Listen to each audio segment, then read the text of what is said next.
जो ओल्ड का चौक है, छोरा चौकी एरिया लगता है, यहाँ पे ऑटो जो है पलट गया था, उसमें कुछ कुछ मांस वगैरह, बर्तन मांस वगैरह मिला है, तो क्या कुछ कहना जरा बताएंगे थोड़ा। जो मांस मिला है वो संदेहजनक है और हमने उसको कब्जे में ले लिया है। वेटरनरी डॉक्टर को बुला के उसकी सैंपलिंग करा दी।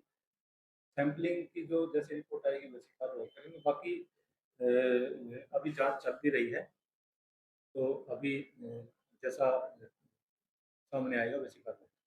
सर जो ये ऑटो चालक था, ये पकड़ लिया ये गया मौका या से भाग गया? फरार हो गया था। हाँ, ऑटो चालक मौका से फरार हो गया था, उसकी डिटेल निकलवाई जा रही है और जो है ऑटो कब्जे में ले लिया हमने। अच्छा, ऑटो कब्जे में ले लिया है। बिल्कुल। बीफ भी हमने कब्जे में ले लिया है, जिसकी हमने सैंपलिंग करा दी है। सर उसको कैसे सैंपल भरवा दिए। सूचना कैसे मिली थी और कितने बजे की घटना है? ये करीब 8 साढ़े 8 बजे की घटना है। तो इसको जो आम पब्लिक से ही सूचना मिली थी कि ऐसे-ऐसे ऑटो पलट गया है। तो वहाँ पे मौके पे तुरंत पुलिस ने पहुँच के उसको कब्जे में लिया। जो भी कार्रवाई हो, जो डॉक्टर की टीम वगैरह वो आ गई। बिल्कुल, बिल्कुल। जो सैंपल की रिपोर्ट होगी, उसके आधार पे क्योंकि मांस जो मीट मिला है वो संदेहजनक है। संदेश उसके बारे में कुछ हाँ, कुछ दिखा रहा है, कुछ कहा नहीं जा डॉक्टर की सकता। टीम है वो इसमें, वो डॉक्टर इस लैब से रिपोर्ट आ गई। जो डॉक्टर साहब आए थे उन्होंने भी प्रथम दृष्टया ये बताया कि किसी गाय का मीट नहीं है, तो किसी दूसरे जानवर का मीट हो सकता है। फिर भी लैब रिपोर्ट जैसे आएगी। साहब ये जो है, जो कितने किलो मांस था लगभग? लगभग 1 क्विंटल है। 2 थोड़ा-थोड़ा कट्टों में था और थोड़ा-सा मांस खुले में। वो जो डॉक्टर की टीम आई वो ये हाँ जी, हाँ जी। बिल्कुल, बिल्कुल। जो अथॉरिटी है अभी कुछ कहा जाता है कि किस चीज़ का मांस है, अभी संदेह कुछ नहीं कहा जा ठीक है, सकता। आधिकारिक तौर पे कुछ नहीं कहा जा सकता। ठीक है, बहुत-बहुत धन्यवाद। फरीदाबाद आप देख सकते हैं कि ये वो ऑटो है जिसके अंदर में संदिग्ध मांस मिला था। ये अभी हम खड़े हुए हैं सेक्टर 16 के तहत और सेक्टर ये ओल्ड फरीदाबाद की सब्जी मंडी में है। ये गाड़ी नंबर है, आप देख सकते हैं। ये देखिए किस तरीके से ये ऑटो पलटा था, आप देख सकते हैं फरीदाबाद। अंदर हम नहीं दिखा सकते, ठीक है। ये ऑटो है, देख सकते हैं आप किस तरीके से पलट गया है। नमस्कार दोस्तों, मैं मोंटी आपके साथ में इस टाइम पे देख सकते हैं आप, हम खड़े हुए हैं सेक्टर 17 का जो चौकी है। अभी बजरंग दल के सदस्य हमारे साथ में मौके पे जुड़े हुए हैं, एक दफा बात करते हैं। भाई साहब, सुबह की सूचना थी कि एक ओल्ड फरीदाबाद पे एक टेम्पू जिसको इतना भय था कि वो इतनी बुरी तरीके से चला रहा था कि कोई उसे पकड़ ना ले। अचानक टायर फट गया। टायर फटने के बाद वो टेम्पू गिर गया।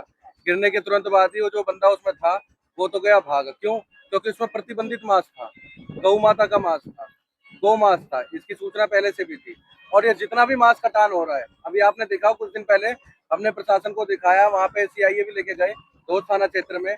वहाँ 3 कुएं थे, 3 में से 2 पे हम पहुंचे और 2 पे पुलिस ने भी माना कि हाँ, इस कुएं के अंदर जो खाल दिख रही है वो गाय की है। बिल्कुल लाल गाय की खाल पड़ी हुई है, ठीक है। गाय की रोज की खाल कटान करके खाल डालते रहते हैं, ऊपर से झाड़ी डाल देते हैं, फिर खाल डालते हैं और सीआईए तुरंत चलती है। थाने में हम लोग जाते हैं तो आधा आधा घंटा लग जाता है वहां से निकलने में।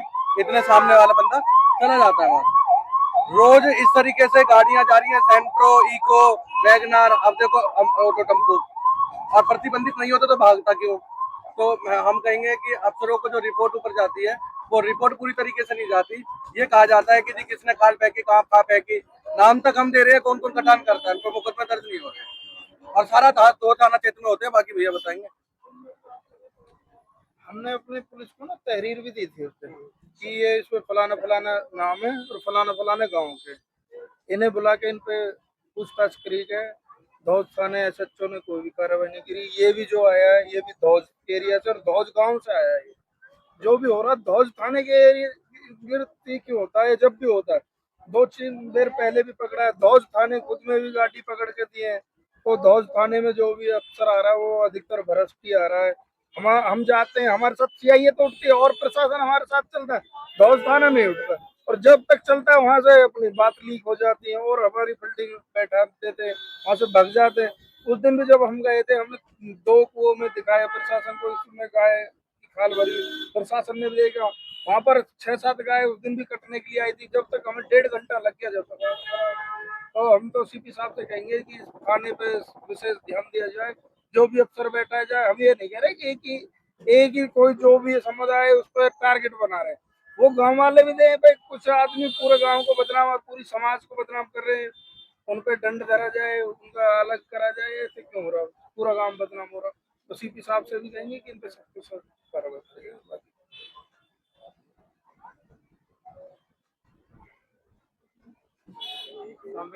अगली खबर के लिए हमारे साथ जुड़े रहें। मैं मोंटी आपके साथ में फरीदाबाद से। धन्यवाद।